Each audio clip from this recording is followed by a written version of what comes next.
Hi everybody, and welcome to a video that I've been looking forward to putting out for quite some time. It genuinely is an exciting video, and it's because it's going to be showing you a preview of some brand new software that is currently being developed for the golf simulation market. It's called GSPro, and I'll be showing you what's in that preview today so you can get a feel for kind of what's there today, what it's going to look like going forward. And I'll also be giving you a bit of background now about what were the motivations for the project.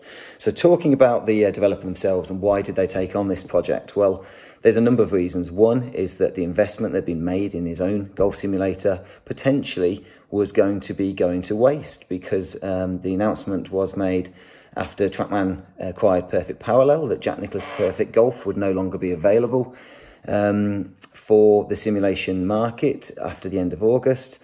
And with that meant that the tour that so many of us, myself included, and the developer had been taking part in would no longer be accessible. And a lot of those things were the greatest fun, the greatest enjoyment that we got out of the simulator market was the community, taking part in competitions like the Ryder Cup, being able to work for world ranking points, being able to play all these wonderful courses that have been developed by the community. And he didn't want that investment that everybody has made in building those courses, the hundreds of hours in many cases, to go to waste as well. So it was all about being able to try and provide the best software and the best interfaces to be able to use, hopefully, as many launch monitors as possible, though that will require some cooperation from the launch monitor manufacturers. Also to be able to utilize those community-built courses that other people out there have built and invested that time in, and to provide all the APIs necessary to be able to work with third-party sites, tour sites, to continue to be able to take part in competitions with what will hopefully be the biggest sim community going forward. So what I'll be doing is showing you what's in that development preview. That's very important, and I stress this. It isn't an alpha, it isn't a beta, it isn't a release candidate or a production license. This is very much an early bit of development software that I've been given access to be able to show what it looks like today. Now, it does have practice tools, it has on-course play, things like multiplayer, offline is already included, but online support is going to require additional work. The tournaments integration, there will probably be a follow-up to this video in a few weeks' time showing what's been done in that area. But without further ado, to actually show you what it looks like, I'll head on down to the simulator and power it up.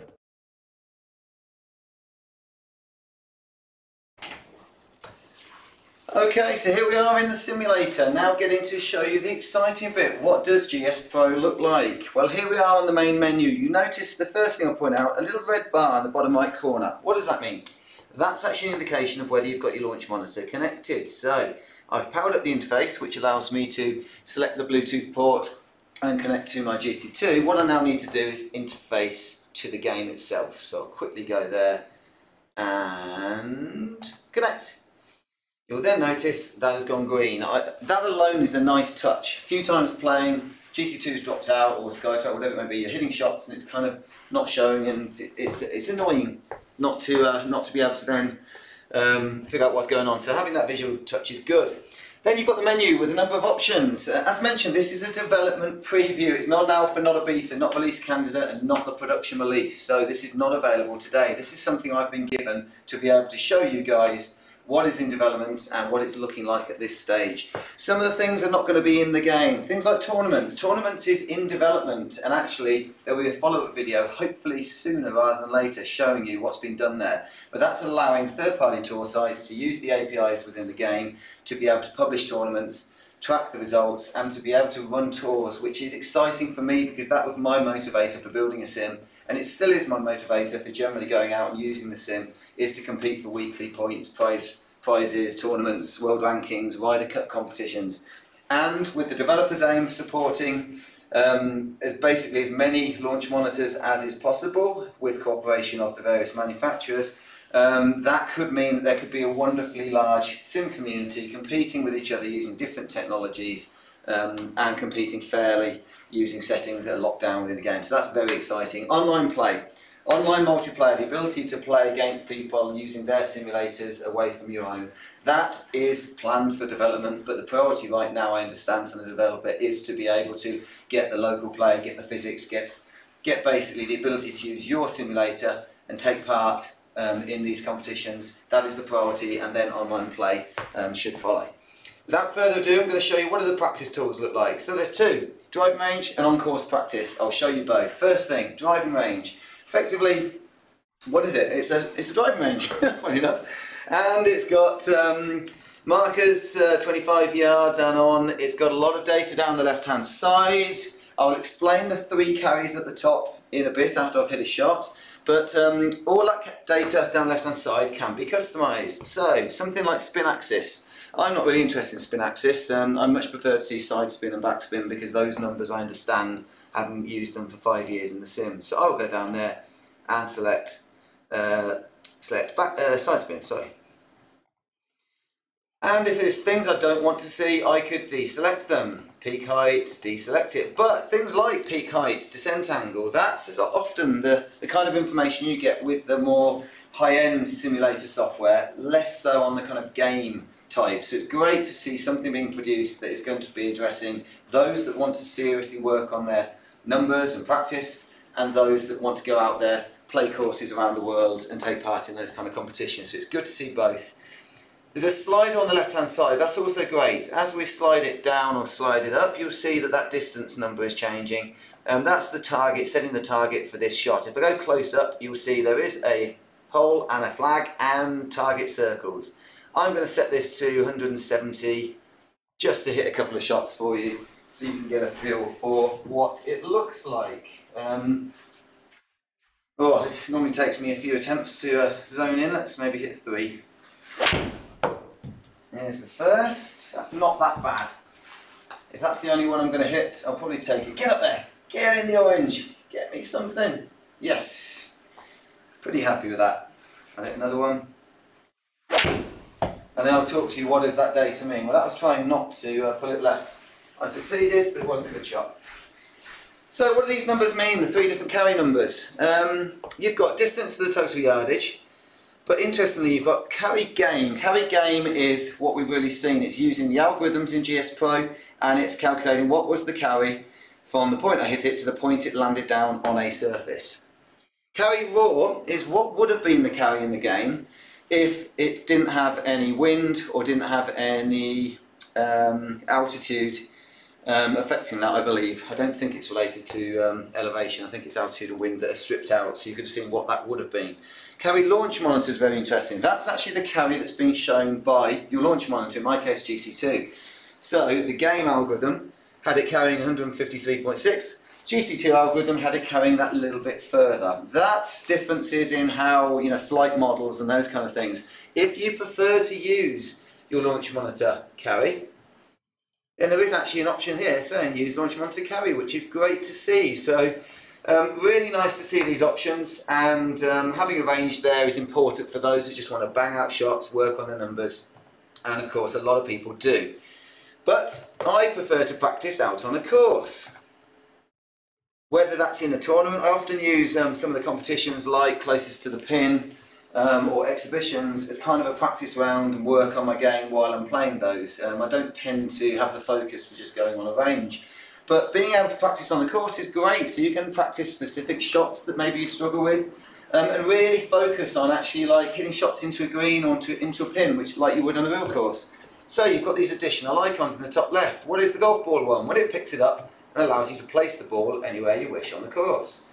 So if I go and pick it up here, I can also place it on the mini-map that looks great there in the bottom right corner. I now have a shot of about 173. That's convenient, given I've just hit a couple aimed at 170. Not sure I quite get there, but we'll see. And it lets you try to attack the pin. So didn't get hold of that one. What was my carry? 150 odd, yeah, it should be like up at 170 really, if I get hold of one. Again, 156, really not hitting well, but the beauty is it puts you back and you get another attempt at it, and you can work on it thinking, well actually, it's not been the right club, club up, that might just sneak on the front. 3 very, very average shots there for me. Get on the front, oh, good bounce like that. Now, talking about the bounce, the physics in the game at the moment are basic. It's basic kind of using the terrain. These are all things that the developer is going to finesse himself with a community of alpha testers, beta builds, and getting all of those how they want to be. But right now it's great to see that they're there, and I will show me playing some holes and even upload a video showing a full 18 at some point. There are other options that when you've hit a good shot, or one that you want to see again.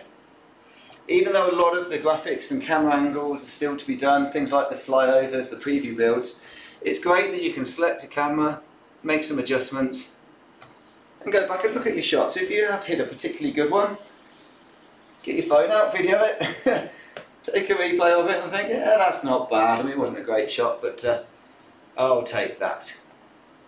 And at this point we will go on to what else is there. You do have the ability to show data in the top right. Obviously while you're in practice you get it all down the left hand side. There's a grid, there's a ball menu for when you're playing competitions, playing rounds that you can concede, drop in hazards, take a mulligan, those kind of things. Putter icon and a few little settings, as well as the skill test, which is a bit like a combines, and I'll show that right at the end.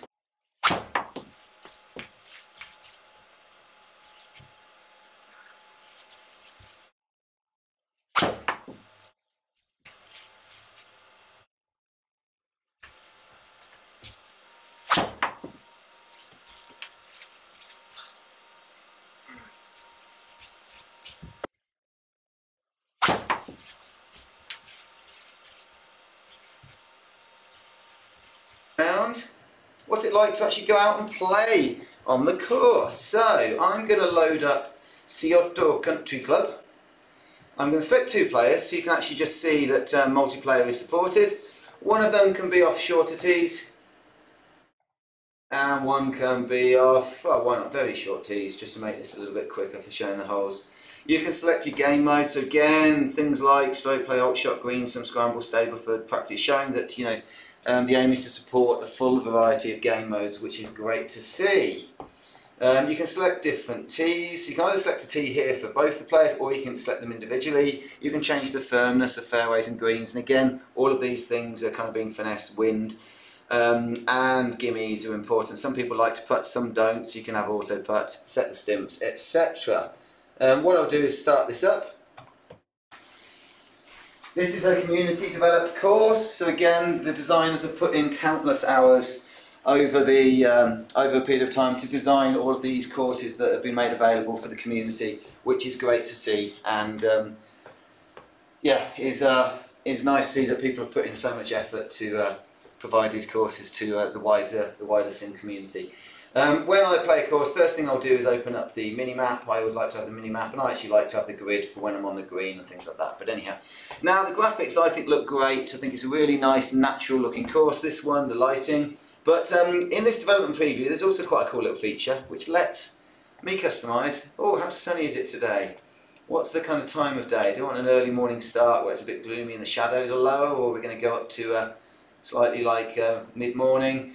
Some people like a more saturated image, so that's where you'll be turning up the colours and it'll be a little bit brighter, which can look great on a projector where maybe you're lacking a little bit of colour and intensity, but also it can take away a little bit from how natural the course feels and plays. So again, all of these things customisable at this stage. I don't know if they're going to be available in full depth in the production release, but it's great to see that they're there right now.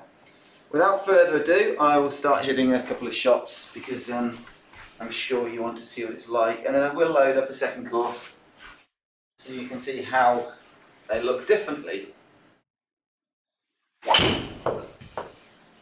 That's not a bad one at all. I'll take that any day of the week. In fact, that's probably the best I've hit in ages. Anyhow. Oh no, back on the tee, let's do it again. Alright, 2-2-2 in, that's probably a hybrid again. I know you're not really caring about the quality of my game here. That's been a tug left, that's flushing it. But at least you can see how things will interact. Oh, that's not the line to take in, if anybody wants hints and tips. probably not the worst, to be honest. 70 yards, 5 yards uphill, you can see in the top left corner. I was playing yesterday, so my clubs aren't lined out, they're all covered in dirt and sand, but I'll hit the shots anyhow. You'll see there are speed and spin penalties for the terrain. Not a bad shot. If I want to remind of the scorecard, I will show you after. What we got left? 25 yards. Let's try and run this one out. Oh, I scuffed it.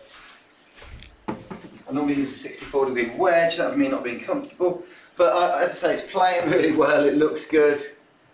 You get the brake line indicator, which is a line showing the severity of the slope. That's right to left. So I'm going to start it there and just see if it drifts in. 44 feet in the top left corner. Keep going, keep going, keep going. Just died a bit short. And this one, oh, it's kind of braking right and left. I'm kind of on a ridge, so I better just go straight at this one. Just missed the edge. We've got gimmies on, so you don't have to do all those tap-ins. And we're on to the next hole. I will play this hole and then load up another course. So, let's have a look at the scorecard. Scorecard looks nice, nicely presented, that's cool. And as I say, there are other options if you do need to concede, re-hit, mulligan, whatever it might be. So, I'll just hit a couple of 3 words to save having to tee it up.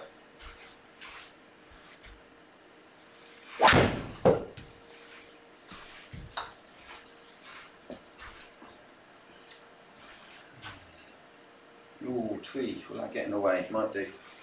What's the second player got? 230 in, yeah, similar.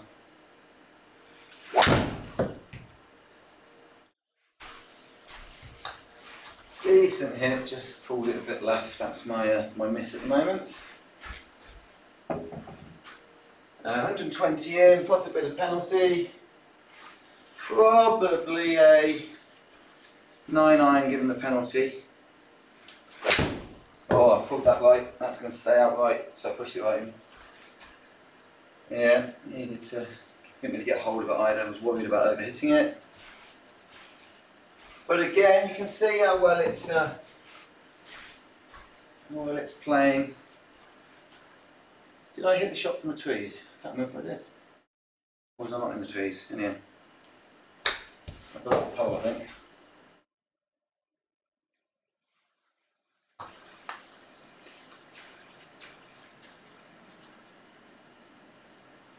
Oh, thin one.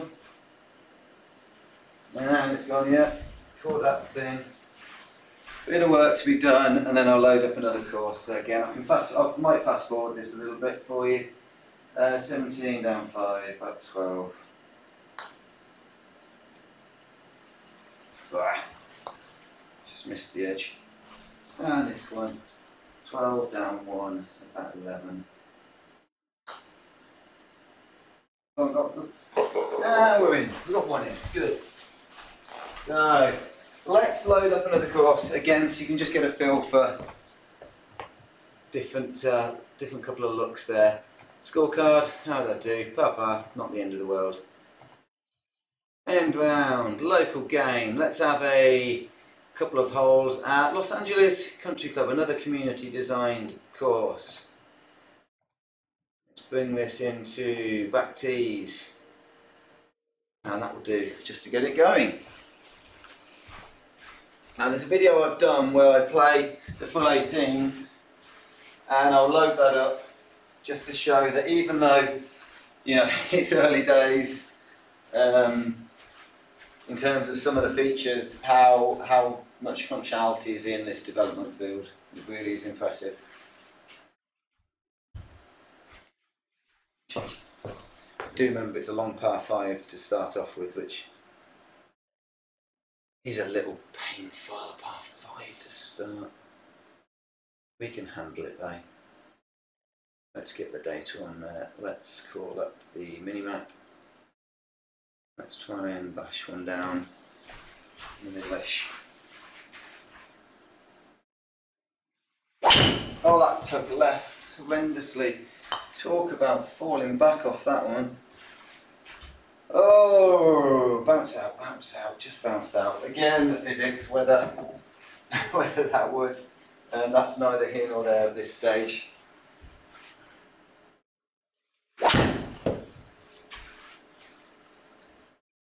Needs to sneak through. No, caught the tree absolutely flush. Couldn't have been more flush. 100 yards in. Let's just try and, with the penalty, 112, let's just try and get a little pitching wedge. Oh, how fat was that? I don't think I've ever hit something so bad. It doesn't matter. You get to see the nice textures. That's up there with the worst shots I've ever hit in the simulator.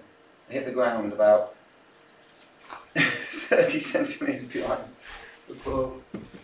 Not important. 19 down 2, 17. You can see I'm not overly worried. So we'll play one more hole. So while I'm thinking about it, as I say, just talking about what's good. I mean, it's at this stage. I'd like to say thank you for being allowed to get hold of this early build. There's going to be lots of videos following showing how it's playing, what enhancements are coming. There may be a Q&A session that I set up with the developer at some point to be able to answer any questions you've got around what's coming, and I might do that as a live session if I'm able to. But to have another option of simulator golf that's going to be looking to support a wide community, a wide range of devices, is just fabulous. So really looking forward to that. And as I chip this one up onto the green, I'd just like to say thank you for watching. Oh, that would have been the finish. Make it for the earlier shot. We'll go back to the summary video where we'll be able to conclude on this. Thank you very much.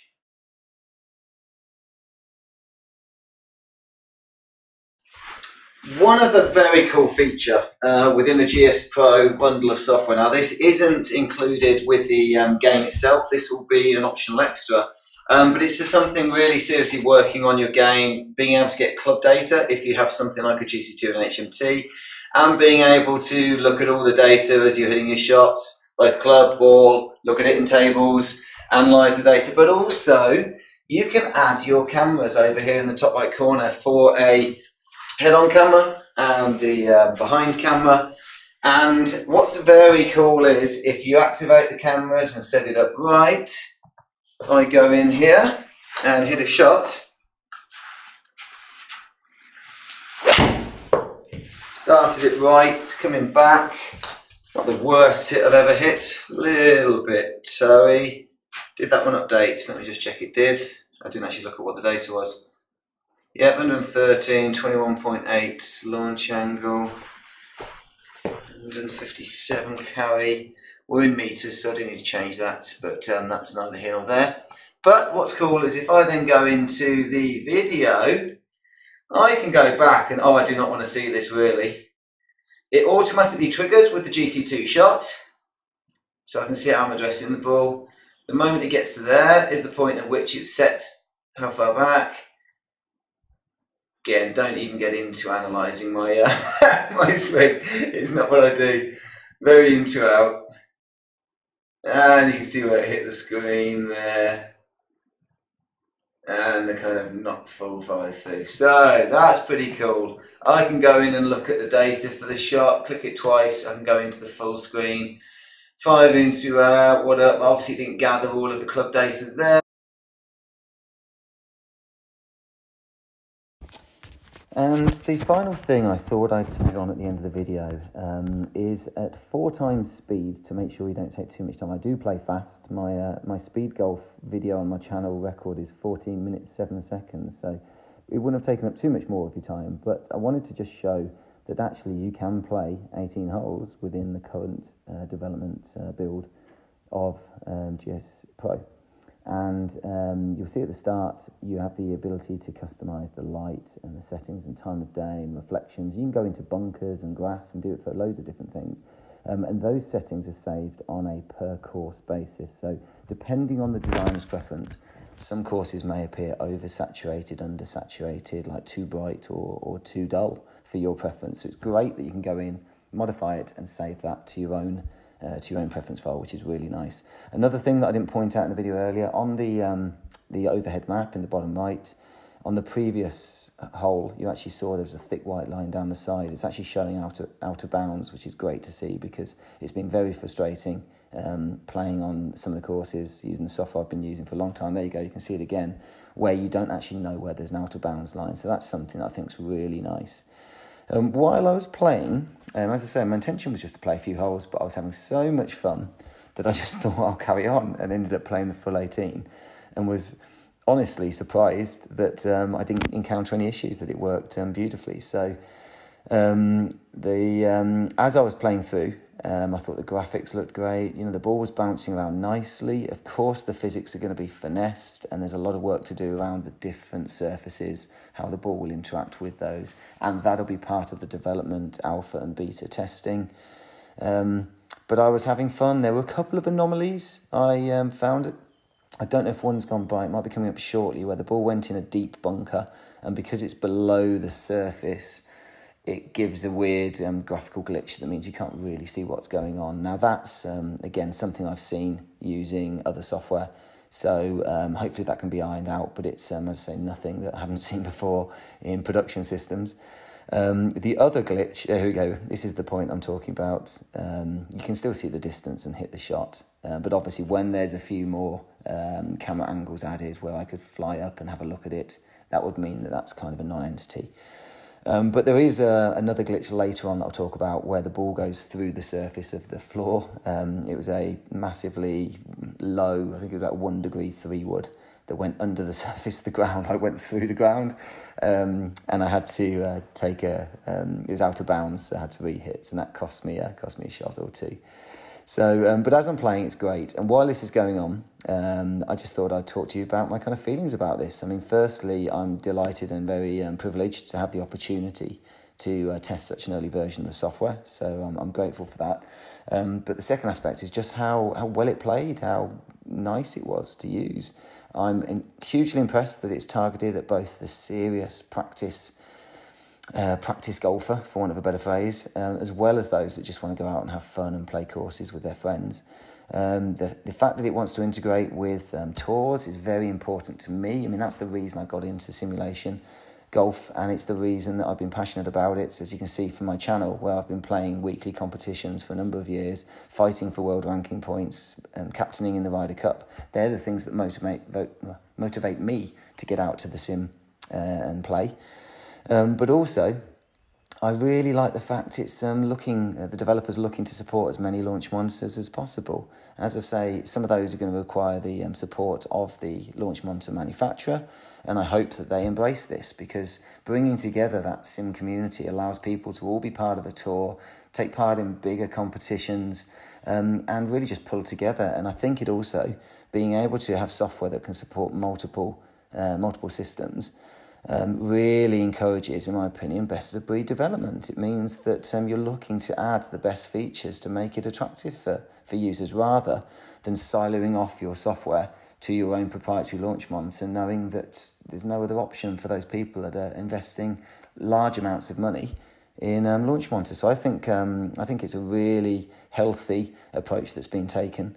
And obviously it's also looking to recognise the countless hours that these course designers have put in building these courses for the community. These are people that aren't part of any other company. They've just been going out and building courses so that the sim community can utilise them. So I think that's a really positive thing as well.